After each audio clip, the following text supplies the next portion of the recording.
Muy bien, y este fin de semana terminó, hay que decirlo de una manera muy dura para Pedro Pablo Kuczynski. Anoche, ayer, ¿no?, se conoció esta noticia.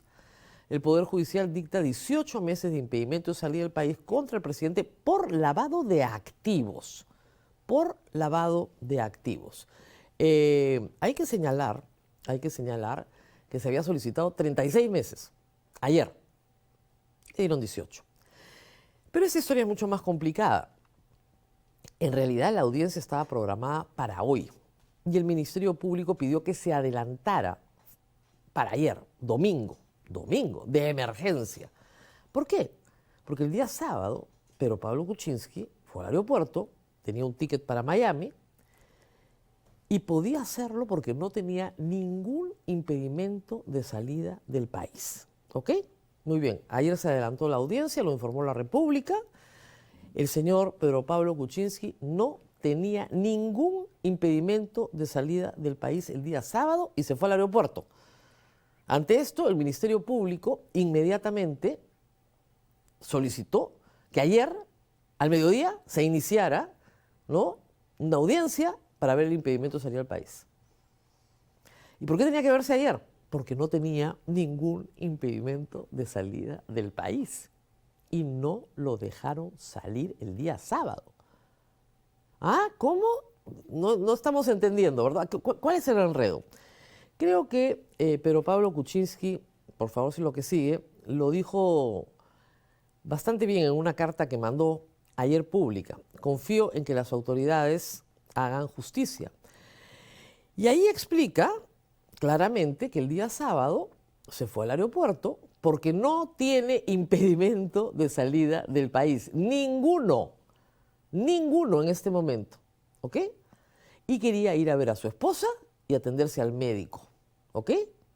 Tenía una audiencia para el día del lunes donde iba a participar virtualmente, como ha participado en todas las audiencias en las que había participado. Y se iba a Estados Unidos por una semana. Ticket de ida y ticket de vuelta. Lo pararon en migraciones porque había una alerta migratoria. Eso no es impedimento de salir del país. Inmediatamente interpuso un habeas corpus, que obviamente hubiera ganado, porque no tiene ningún impedimento de salir del país, y la Fiscalía aceleró con el Poder Judicial un trámite para imponerle un impedimento de salir del país. Hay que repasar algunos hechos. El expresidente tiene 86 años, ¿ok? Hace 7 años es investigado por la Fiscalía y la Fiscalía no lo ha podido acusar de nada hasta hoy. Ha estado 4 años con arresto domiciliario. Le han incautado todos sus bienes. No hay ningún juicio oral, no hay sentencia. Y la investigación sigue. Lo acusaron de lavado de activos por algo que era claramente, pero claramente, tráfico de influencias. ¿Por qué renuncia Kuczynski? Porque Fuerza Popular lo persigue, ustedes saben que querían vacarlo como diera lugar, y Rosa Bartra y la comisión investigadora del caso Lavallato determina que una empresa consultora de propiedad de Pedro Pablo Kuczynski había sido consultora de Odebrecht, mientras Odebrecht era proveedor del Estado peruano y él era ministro de Economía y luego primer ministro. ¿Configura un caso de tráfico de influencias? Probablemente sí.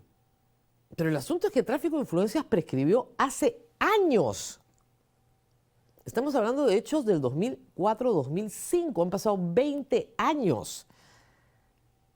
Prescribió. Entonces, ¿qué hacemos? Dijeron en Fiscalía, bueno, hay que inventarle un delito que tenga 20 años, ¿no?, de pena para que el plazo de prescripción sea de 20 años. Lavado de activos. En ese caso, no han podido acusarlo. José Domingo Pérez inventó una organización criminal que estaba compuesta por su chofer y su secretaria y él. Y esa era la organización criminal.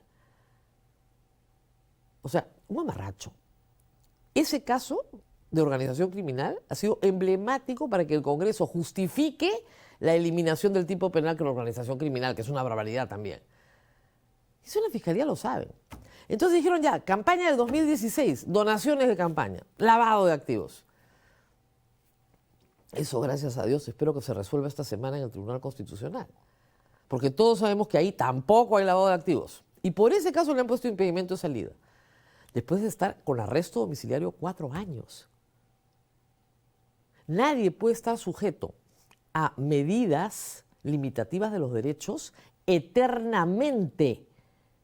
Nadie puede estar sujeto. Tiene, reitero, 7 años investigado y la Fiscalía no lo acusa de nada. Y tiene 86 años. Cuando tienes más de 80 años en el Perú, los plazos de prescripción también se reducen. Ojo, ya tiene más de 80 años, los plazos de prescripción se reducen, inclusive ahí. Y si finalmente fuera condenado, el señor no va a ir preso, porque tiene más de 80 años. Esto es una condena adelantada.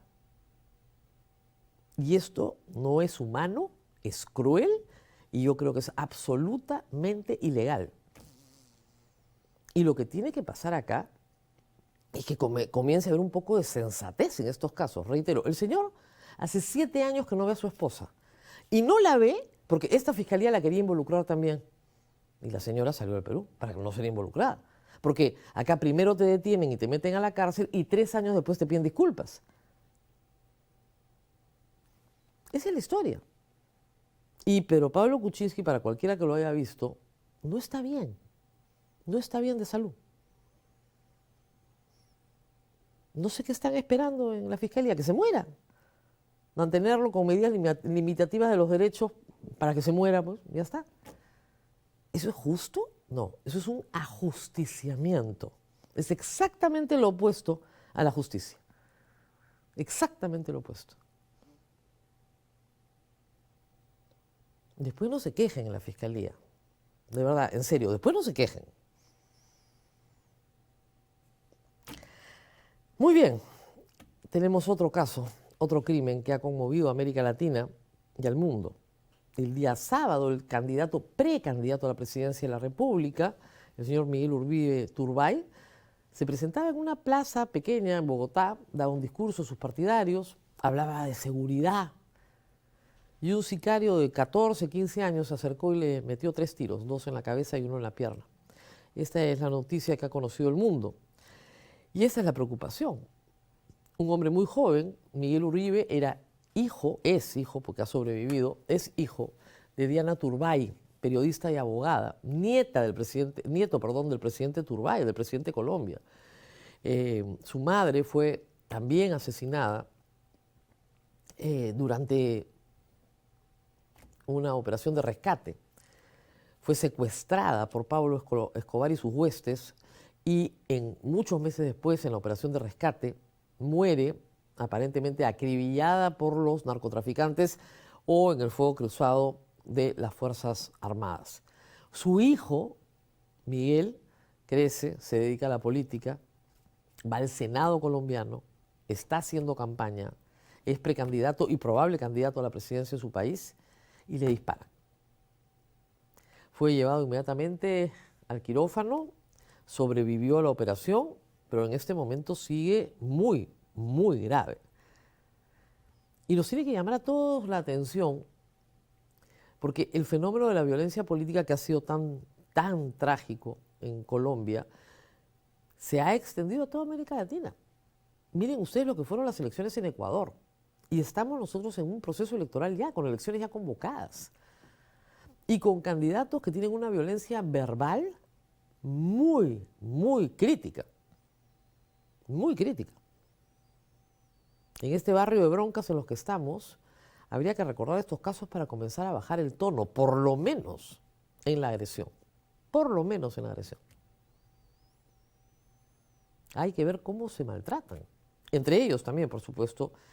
Y de eso va nuestro próximo bloque, la Cancillería peruana con las cancillerías del mundo entero. Creo que han condenado este ataque y han señalado claramente, por supuesto, que están a disposición del gobierno de Colombia para lo que haga falta. Y el presidente Petro ha señalado que va a poner a disposición, por supuesto, de la investigación todos los recursos que haga falta, porque es evidente que ese adolescente de 14 años no es el autor verdadero del crimen. Él es un ejecutor. en una práctica que es muy común también en América Latina, la de reclutar niños para el sicariato. Pero esos niños no son los autores del crimen. El autor intelectual es muy distinto al autor material. A ese niño lo han mandado a hacer algo por plata, para sacar a su familia de la pobreza.